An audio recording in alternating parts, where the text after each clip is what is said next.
Advocate general Punjab को काम से रोक दिया गया है। महकमा कानून और पार्लिमानी उमूर ने एडवोकेट जनरल पंजाब को मरासला भेज दिया है। इस पर बात करेंगे डॉन न्यूज के नुमाइंदे राना बिलाल से। राना बिलाल, क्यों रोका गया है एडवोकेट जनरल पंजाब को?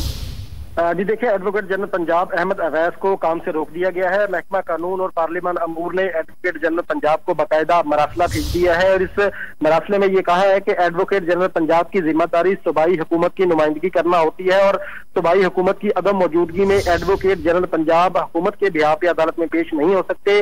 मरासले में यह भी कहा गया है कि पंजाब में इस वक्त कोई हुकूमत एग्जिस्ट नहीं कर रही, ना ही कोई कबीला मौजूद है, इसलिए अहमद अवैस जो है वो सूबाई हुकूमत के बिहाफ पे अदालत में पेश ना हो।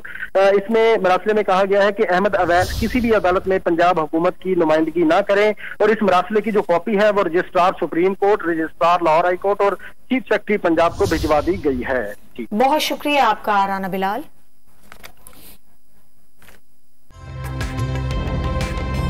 ताजा तरीन वीडियोस के लिए हमारा YouTube चैनल सब्सक्राइब करके बेल आइकन प्रेस करिए ताकि आपको मिले हर अपडेट सबसे पहले।